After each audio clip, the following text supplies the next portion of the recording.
Assalamualaikum warahmatullahi wabarakatuh. Alhamdulillah hamdan katsiran thayyiban mubarakan fi kama yuhibbu rabbuna wa yarda. Wassalatu wassalamu ala nabiyyina Muhammad wa ala alihi wa sahbihi wa man sara ala nahjihi bi ihsanin ila yaumidin wa ba'd.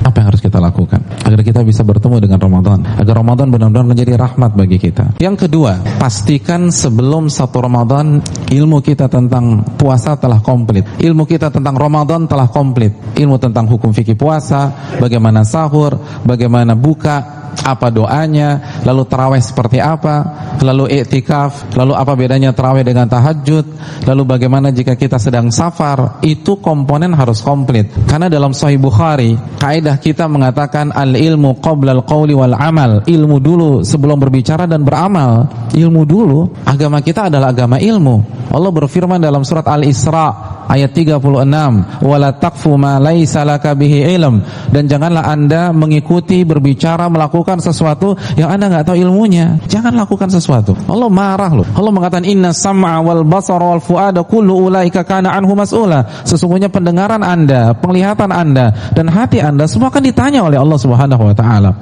Jadi pastikan ilmu kita komplit. Jangan tanggal 15 Ramadan baru buka buku. Terlambat. 20 Ramadan baru buat kajian pembatal puasa. Kemana aja Mas? Tinggal 10 hari lagi. Ya analogi sederhana lah.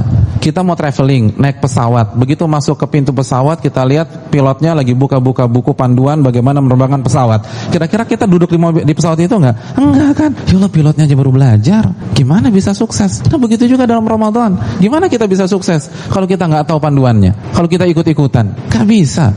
Dalam hadis riwayat Imam Ahmad, ini statement Nabi, bukan statement saya. Nabi kita SAW mengatakan, rubba sa'imin hadzuhu min siyamihil ju' wal atash. Betapa banyak orang yang berpuasa ganjarannya hanya lapar dan dahaga, nggak dapat apa-apa.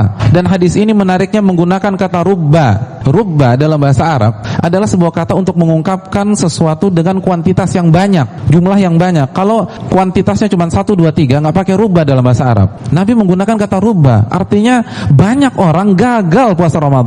Itu sabda Nabi, gagal, nggak dapat apa-apa. Jadi jumlahnya bukan 1, 2 orang, rubba, banyak orang gagal. Nah, ini kan yang harus kita pikirkan. Sudah komplit belum ilmu kita, komponen kita itu? Baca, ikuti kajian, browsing, googling, lalu cross check dengan seorang ustadz yang punya kapasitas dibilang ilmu fikih. Tanya, sekarang waktunya. Begitu masa 1 Ramadan, kita sudah tahu apa yang harus kita perbuat, apa yang harus kita prioritaskan, amal-amal apa saja yang pahalanya luar biasa di sisi Allah Subhanahu wa taala. Ini harus kita maksimalkan. Itu kiat yang kedua, atau PR kita yang kedua sebelum kita bertemu dengan tamu yang begitu istimewa tersebut. PR kita yang ketiga, sebelum kita bertemu dengan sosok yang begitu fenomenal tersebut, kita harus mengetahui apa makna di balik ibadah-ibadah yang kita kerjakan di Ramadan. Apa maknanya? Apa substansinya? Apa hikmah? Al-Imam Ibnu Qudamah rahimahullahu ta'ala dalam Mukhtasar Minhajul Qasidin, beliau menjelaskan bahwa salah satu faktor kegagalan seseorang padahal dia sudah beribadah adalah dia nggak paham apa makna dari ibadah yang dia kerjakan. Jadi dia pikir hanya nahan lapar, nahan haus, hanya sujud, ruku begitu aja. Akhirnya apa? Akhirnya sikapnya, kehidupannya itu nggak nyambung dengan ibadah yang dia baru saja kerjakan. Karena dia nggak ngerti apa sih maksudnya ini. Jadi nggak selaras, tidak berjalan secara paralel. Agar Ramadan kali ini lebih bermakna dan kita mendapatkan ampunan dari Allah, kita mendapatkan pembebasan dari siksa api neraka, kita harus tahu apa makna di balik ibadah-ibadah tersebut. Sebagai contoh saja, salah satu makna dari puasa Ramadan itu apa sih? Salah satu makna penting dari dan di balik puasa Ramadan, Allah ingin mengajarkan kita bahwa dalam hidup itu kita harus menginjak pedal rem. Nggak bisa gas terus tuh, nggak bisa. Kita harus menginjak pedal rem ketika kapan? Ketika ada maksiat di depan kita, ketika ada hal yang haram di hadapan kita, ketika hawa nafsu kita bergelora dan meledak-ledak di dalam hati kita. Injak pedal rem. Itu yang dilatih oleh Allah Subhanahu wa taala. Oleh karena itu dalam 12 bulan Allah minta kita ngerem nafsu makan kita. Allah minta kita rem dari minum kita, dari nafsu syahwat kita. Ini pelajaran penting. Makanya Nabi SAW bersabda dalam hadis riwayat Imam Ibnu Khuzaimah, "Laisa shiyam minal akli wasyurb." Inti dari puasa itu bukan enggak makan, enggak minum, walakin shiyam minal lagwi warrafath. Namun inti puasa kita ngerem dari hal-hal yang sia-sia dan bermaksiat kepada Allah Subhanahu wa taala. Kalau kita ingin bahagia dunia akhirat, kita harus memainkan pedal rem. Nggak bisa gas terus. Gini aja deh, kita dapat mobil sport Lamborghini deh, kan ini simbol kekayaan mobil sport sekarang. Saya ingin tanya, Lamborghini punya rem nggak? Punya. Padahal simbol mobil sport sekarang. Tapi ada remnya juga. Kalau antum dapat Lamborghini tapi nggak pakai rem, kira-kira antum terharu apa antum protes? Antum protes kan, lo ini nggak ada remnya. Jadi kita paham bahwa rem itu penting. Ketika kanvas rem kita bermasalah, kita akan servis. Nah, kok bisa hidup tanpa rem itu loh? Padahal perjalanan hanya 1-2 jam aja kita butuh rem. Begitu juga, Anda ingin surga tapi tanpa rem, nggak mungkin, mustahil. Anda harus rem. Ketika ada maksiat, Anda nggak boleh gas terus, nggak boleh, haram hukumnya. Nggak akan bahagia. Tanpa rem kita nggak akan bahagia. Kita akan sengsara. Sebagaimana ketika kendaraan kita remnya blong dan kecepatan terus melaju, kita akan panik. Bukan kita senang, tapi kita panik. Begitu juga dalam hidup. Ketika rem kita blong, hidup kita tidak akan bahagia. Kita akan galau dan galau terus. Kenapa? Karena semua yang maksiat kita tabrak semua. Tapi saya bisa mengerti, siapa sih yang suka nginjek rem? Kan nggak ada. Semua pengen gas. Ketika kita lagi di depan traffic light, lampunya kuning, injek apa? Injek gas. Kita nggak ada yang suka injek rem. Rem tuh nggak ada yang suka. Semua pengen ngegas. Itu fitrah. Sama dalam hidup ini memang nggak enak ngerem memang. Kan Nabi mengatakan, "Wahuffatun naru bisyahawat." Neraka itu dikelilingi dengan hal-hal yang cocok banget dengan syahwat kita. Memang yang haram tuh enak-enak semua, nggak ada yang nggak enak. Tapi harus ngerem dong. Nggak bisa. Anda nggak akan bahagia kalau Anda turuti terus hawa nafsu Anda. Nggak bisa. Itu yang diajarkan puasa.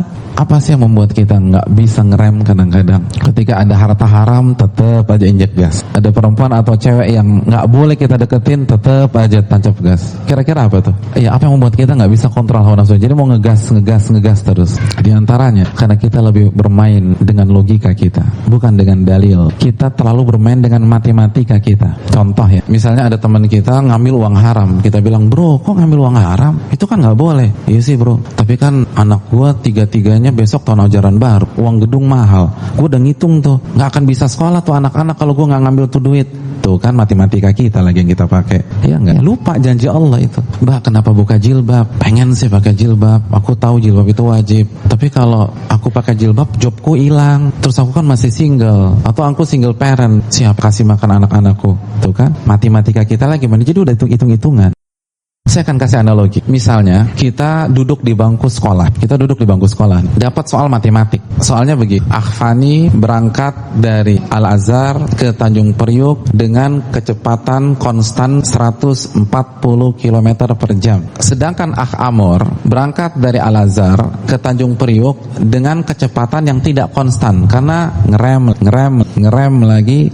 Pertanyaan soal matematika itu, siapa di antara mereka yang paling cepat sampai Tanjung Priuk? Kalau kita sebagai siswa dan mengerjakan soal matematik, kira-kira yang paling dulu sampai ke Tanjung Priuk siapa? Fani atau Amor? Fani lah, 140 km per jam. Jelas, ukur saja jaraknya lalu bagi rata-rata kecepatan konstan 140 km per jam, jelas lebih cepat. Tapi pertanyaannya, kalau soal matematika yang teori ini kita terapkan dalam kehidupan nyata, siapa yang pertama kali sampai Tanjung Priuk? Fani atau Amor? Amor.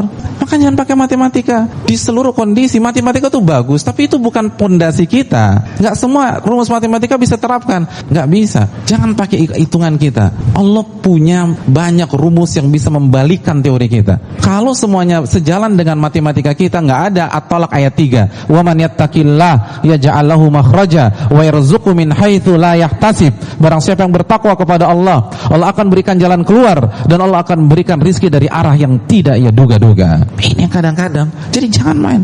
Dengan itu kita akan injak rem. Semua orang kalau pakai logikanya, maka 140 km per jam itu akan lebih cepat sampai. Tapi realita nggak demikian. Enggak. Harus injak rem, dan harus injak rem. Begitu juga dalam hidup. Dan ini yang kita lupakan. Sehingga begitu keluar Ramadan, kembali lagi ke habitat kita, kembali lagi ke komunitas kita, kembali lagi dengan habits kita atau behavior kita. Nggak bisa. Ramadan mengajarkan kita injak rem. Dan ini yang harus kita resapi selama 1 bulan penuh. Kita digembleng, di training oleh Allah di madrasah yang bernama Ramadan.